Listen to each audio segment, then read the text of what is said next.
페더럴 웨이 제1장로교회 성도 여러분 반갑습니다. 최민기 목사입니다. 여러분들과 이런 놀라운 방법으로 만나게 됐다는 사실, 하나님의 놀라운 은혜라고 생각합니다. 이렇게 우리가 거리를 두고 만나는 것도 성경적인 의미가 있습니다. 오늘 말씀을 다 들으시면 충분히 이해하실 수 있을 겁니다. 자, 여러분들은 미국에 있고 저는 한국에 있으니 현재 한국의 상황을 조금 말씀드리겠습니다. 오늘 본문을 이해하는 데 도움이 되실 겁니다. 자, 한국은 최근 수개월 동안 부동산이 2배, 3배로 폭등했습니다. 이게 아주 짧은 시간에 일어난 일이다 보니 굉장히 모두가 혼란스러워합니다. 물론 중산층 이상 자기 집을 보유하고 계신 분들은 자산 가치가 2배, 3배로 많아졌기 때문에 좋으시겠죠. 하지만 굉장히 소외된 계층이 늘어났습니다. 양극화가 심해졌고요. 가장 소외된 하나의 계층이 나타났습니다. 그것은 바로 젊은 세대, 청년들입니다. 그래서 청년들 사이에서 요즘 유행하는 말이 있습니다. 바로 영끌이라는 말입니다. 영혼까지 끌어모아 투자해야 한다라는 것이죠. 그만큼 절박하다는 뜻입니다. 저는 이 영끌이라는 말을 들었을 때 누가복음 15장의 탕자 이야기가 생각났습니다. 둘째 아들은 아버지에게 영끌을 합니다. 아버지가 죽으면 물려줄 재산을 지금 달라고 하는 것이죠. 그만큼 절박했다는 것입니다. 저 멀리 바벨론 시티에 부동산이 오르고 있습니다. 주식도 오르고 있죠. 갖가지 모든 것들이 다 오르고 있습니다. 더 늦기 전에 저성에 입성해서 투자해야 하는데 그럴 능력이 없기 때문이죠. 이것이 지금 시대의 영끌과 아주 똑같습니다. 저는 성경에서 사람의 영혼을 팔고 산다는 이야기가 나올 때 쉽게 이해가 되지 않았습니다. 계시록 말씀을 한번 볼까요? 계시록 18장 10절에서 13절입니다. 그의 고통을 무서워하여 멀리 서서 이르되 화 있도다 화 있도다 큰 성 견고한 성 바벨론이여 한 시간에 내 심판이 이르렀도다. 땅의 상인들이 그를 위하여 울고 애통하는 것은 다시 그들의 상품을 사는 자가 없음이라. 그 상품은 금과 은과 보석과 진주와 세마포와 자주 옷감과 비단과 붉은 옷감이요 각종 향목과 각종 상아그릇이요 값진 나무, 구리, 철과 대리석으로 만든 각종 그릇이요 계피와 향료와 향과 향유와 유향과 포도주와 감람유와 구운 밀가루와 밀이요 소와 양과 말과 수레와 종들과 사람의 영혼들이라. 바벨론 상인들이 파는 상품 중에는 사람의 영혼들이 있었습니다. 아니, 어떻게 영혼을 팔 수 있을까? 또 그리고 그걸 누가 살 수 있을까 생각했는데 요즘 영혼까지 팔아 투자한다. 이 영끌이라는 단어를 듣고 또 이 단어가 많은 사람의 공감을 일으키고 또 젊은 세대가 그러한 의지를 표명하는 것을 보고 이제 정말 영혼을 사고 파는 시스템만 갖춰지면 정말 사고 팔겠구나. 마지막 때가 정말 가까이 왔구나 라고 하는 것을 느낍니다. 여러분들 자녀들을 위해서 또 젊은 세대를 위해서 기도해야 할 때입니다.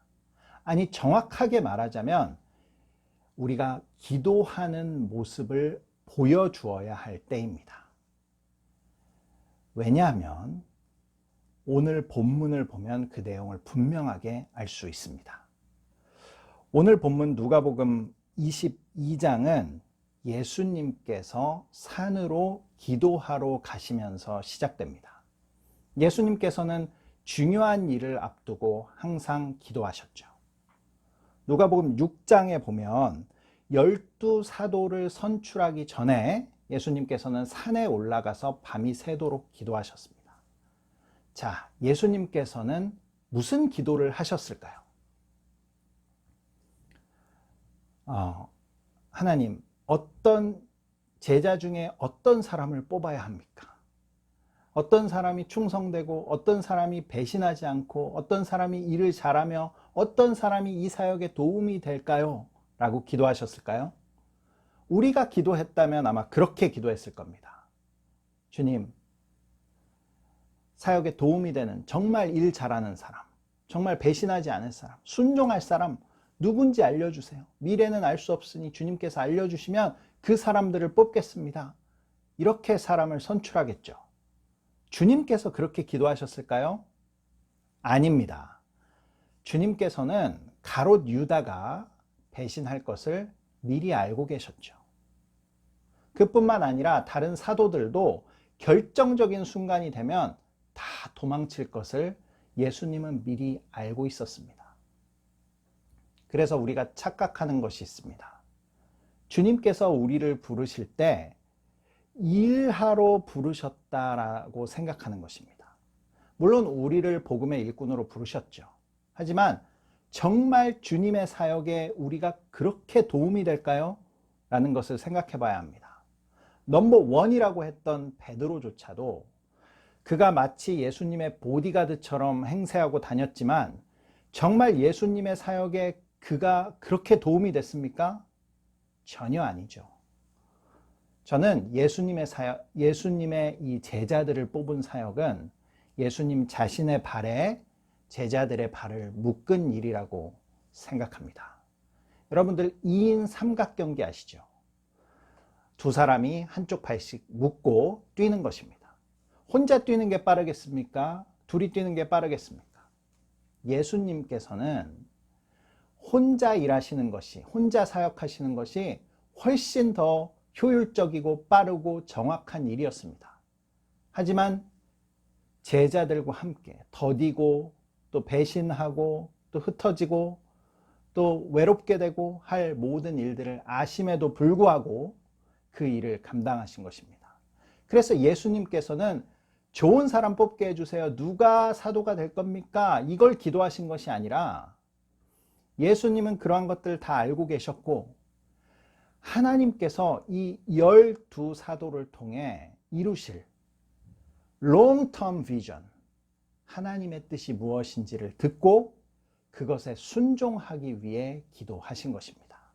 히브리서를 보겠습니다.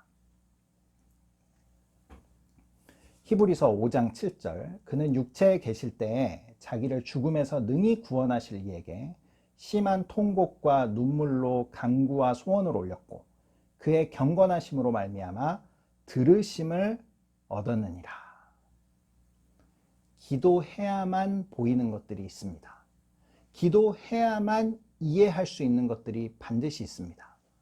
기도해야만 해결되는 문제가 이 세상에는 있는 것입니다. 기도하지 않으면 사람들은 당장의 효율과 성공을 쫓아갑니다.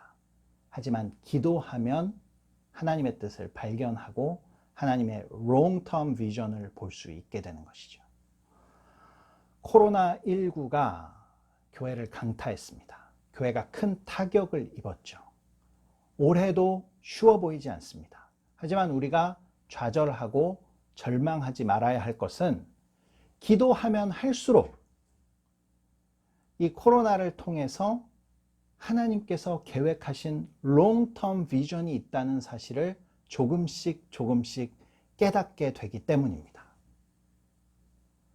주님께서 오실 그 마지막 날이 이 일로 인해서 확 당겨졌죠.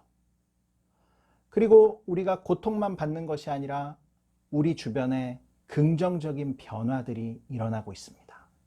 결정적으로 하나님께서 교회를 정화하고 있다는 사실, 우리 기도하면 분명히 알 수 있는 것들입니다. 자, 그럼 두 번째로 예수님께서 오늘 기도하러 산으로 가셨는데 제자들 몇 명을 데리고 가십니다. 제자들 몇 명을 데리고 산에 가셨던 일이 전에도 있었죠. 마가복음과 마태복음을 살펴보면 이 제자들이 베드로와 요한과 야고보라는 사실을 알 수 있습니다. 이 세 사람만 데리고 이전에도 기도하러 가신 적이 있습니다. 바로 누가복음 9장 29절 말씀입니다. 함께 볼까요? 기도하실 때에 용모가 변화되고 그 옷이 휘어져 광채가 나더라. 문득 두 사람이 예수와 함께 말하니 이는 모세와 엘리야라. 34절입니다. 이 말을 할 즈음에 구름이 나타나서 그들을 덮는지라. 구름 속으로 들어갈 때 그들이 무서워하더니. 자, 예수님께서 이 세 제자만 데리고 산으로 올라가셨습니다. 그 산을 우리는 변화산이라고 하죠. 산 이름이 변화산이 아니라 예수님의 용모가 변화됐다고 해서 변화산이라고 별명하는 것입니다. 자, 제자들이 무엇을 보았습니까? 예수님의 용모가 변화되는 것을 보았습니다. 그리고 광채가 나는 것을 보았죠. 예수님께서는 이 땅에서 사역하며 그 산 아래에서 사역할 때 이러한 기적을 일으키신 적이 없습니다. 또한 제자들이 본 것은 율법의 대표인 모세, 선지자의 대표인 엘리야가 나타난 것입니다. 이들 모두 구약을 상징하고 있는 인물이죠. 하지만 이들은 지금 이 땅에 사는 사람들이 아닙니다. 하늘나라에 있는 사람들이죠. 또한 두려움을 느낄 만큼 구름이 내려와서 그들을 뒤덮습니다. 그 안에서 음성이 들립니다. 자, 이러한 모든 것들, 이 땅에서 산 밑에서는 경험하지 못하는 이러한 놀라운 일들, 이것은 왜 일어난 일일까요? 마치 영화의 한 장면 같습니다. 그리고 분명한 무언가의 목적을 이루기 위해 이러한 일을 일으키신 거죠. 자, 눈치채셨나요? 이것은 하나님께서 주실 한 가지의 메시지를 위해 우리 하나님께서 연출하신 장면들입니다. 하나님 나라의 소품들인 거죠. 자, 하나님께서 주시고자 하는 그 강렬한 그 한 가지, 그것이 무엇입니까? 그것이 오늘 본문 35절에 나와 있습니다. 구름 속에서 소리가 나서 이르되 이는 나의 사랑하는 아들 곧 택함을 받은 자니 너희는 그의 말을 들으라 하고 소리가 그침에 오직 예수만 보이더라. 나의 아들 곧 택함을 받은 자니 너희는 그의 말을 들으라. 여러분들 이 메시지 어디서 많이 들어본 것 같지 않습니까? 매주 교회에 오면 들을 수 있는 메시지죠. 예수님께서는 하나님의 아들이십니다. 그분의 말씀을 들어야 합니다. 우리 너무나 많이 들어서 이제 귀에 못이 박힐 정도로 들은 말입니다. 여러분들 이런 이야기 들으면 어떻게 반응하시나요? 네, 맞습니다. 예수님께서 하나님의 아들 맞으시죠. 그의 말씀대로 살아야 되는 거 다 압니다. 좀 색다른 거 없나요? 너무 많이 들어서 이제 지겨운데요. 이런 반응을 보이시지 않습니까? 그런데 생각해 보십시오.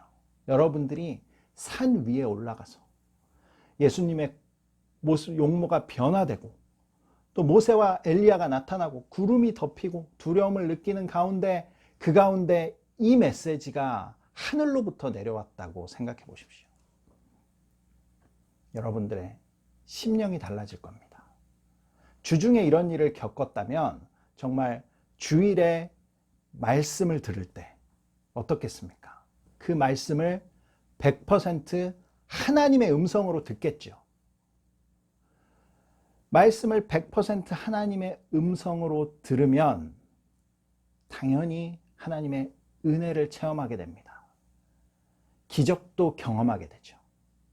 그리고 이러한 사람이 밖으로 나아가 정말 예수 그리스도를 살아있다 증거하게 될 것입니다. 제자들이 그랬습니다. 항상 예수님과 먹고 자고 곁에 계시고 그 음성을 들을 수 있으니 예수님이 말씀하시면 의뢰 좋은 얘기겠거니 네 그렇습니다. 그렇게 살아야죠. 이런 반응이었을 겁니다. 하지만 베드로와 요한과 야고보는 이 경험을 한 이후부터 예수님의 말씀을 하나님의 음성으로 듣기 시작한 겁니다. 자, 기도해야만 알 수 있는 것들, 기도해야만 깨달을 수 있는 것, 두 번째는 바로 이것입니다. 기도해야만 말씀이 하나님의 음성으로 들리게 되는 줄 믿습니다. 2021년 기도함으로 말미암아 모든 말씀이 하나님의 음성으로 들리는 귀한 은혜가 있기를 축복합니다. 자, 그럼 마지막으로 예수님께서 십자가를 지시기 전에 제자들을 데리고 산으로 가셨습니다. 무엇을 나타내기 위해서 가셨을까요? 오늘 본문에서 우리가 집중해야 할 부분이 있습니다. 그것은 바로 41절입니다. 그들을 떠나 돌 던질 만큼 가서 무릎을 꿇고 기도하여. 예수님께서는 제자들과 돌 던질 만큼의 거리를 두셨습니다. 이 정도 거리가 어느 정도의 거리일까요? 물리적으로는 3, 4m 정도의 거리가 되겠습니다. 하지만 이 거리가 주는 의미가 무엇일까요? 돌 던질 만큼의 거리는 그 사람의 표정과 그 사람의 기분과 그 사람의 온도를 느낄 수 있을 정도의 거리입니다. 예수님께서 기도하는 내용을 귀를 잘 기울이면 들을 수 있을 정도의 거리입니다. 또 예수님께서 고통스러워 한다면 그것이 느껴지는 거리이죠. 또 땀방울이 핏방울이 되어 떨어진다면 그것도 유심히 보면 볼 수 있는 정도의 거리입니다. 그와 더불어 각자가 충분히 기도할 수 있는 거리이기도 하죠. 때로는 사람과 사람 간에 거리를 두어야 할 때가 있습니다. 지금 코로나19로 인해서 우리는 서로 간에 거리를 두고 있죠. 저와 여러분도 상당한 거리를 두고 있습니다. 하지만 우리가 일정 거리를 두었을 때 그 이전에는 발견하지 못했던 상대방의 기도 제목들을 발견할 때가 있습니다. 그래서 지금은 우리가 서로 거리를 두고 있지만 서로를 바라보며 기도의 제목들을 나누고 영적으로는 더욱더 친밀해지는 그러한 때인 줄 믿습니다. 서로를 위해 간절히 기도할 때가 바로 지금인 것입니다. 자, 그런데 제자들은 예수님과 함께 기도하지 못했습니다. 그들은 잠들어 있었죠. 그들이 슬픔으로 인해 잠들었다라고 오늘 본문은 이야기합니다. 이것은 단순히 피곤해서 잤다기보다는 영적인 의미를 가지고 있습니다. 슬퍼할 때 슬퍼해야 하는 것입니다. 지금 슬퍼할 때가 아닌데 슬퍼하고 기도할 때인데 잠자고 있고 라고 하는 것은 이들의 영적 상태를 이야기합니다. 그리고 영적으로 무뎌져 있고 영적인 미혹을 받았다는 뜻입니다. 그런데 한 가지 놀라운 사실은 예수님께서 중간중간 그들을 깨워주셨다는 사실입니다. 그래서 이 제자들은 졸면서라도 예수님께서 밤을 새워 기도하는 모습을 보게 되는 것이죠.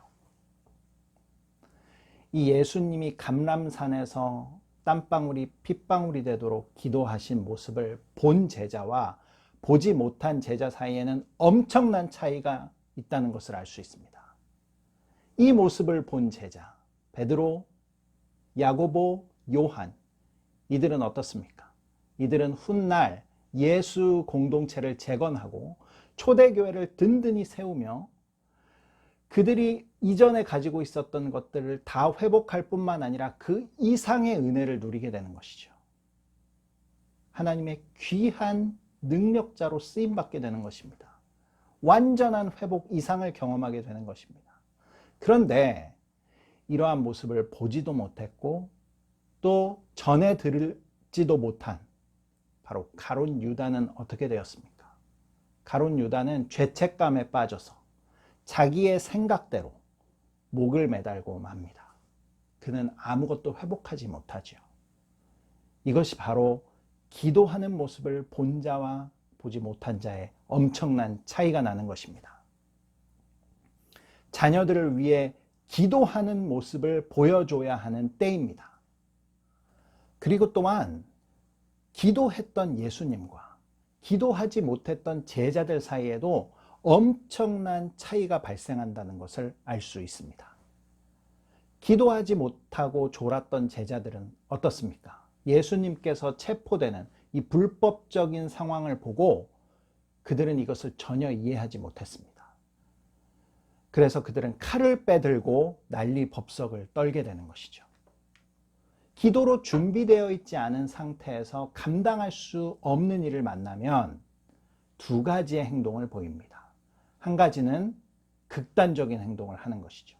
또 다른 한 가지는 외면하고 회피하고 도망가는 것입니다. 오늘 제자들은 이 두 가지의 모든 행동을 하게 됩니다. 반면에 기도했던 예수님은 어떻습니까? 이 불법적인 상황에서도, 이 이해할 수 없는 상황에서도 침착한 것은 기도하신 예수님 뿐이셨습니다. 악이 횡행하고 불법의 때가 왔다는 것을 예수님은 아셨던 것이죠. 기도를 통해서 하나님의 때를 분명하게 분별하셨습니다.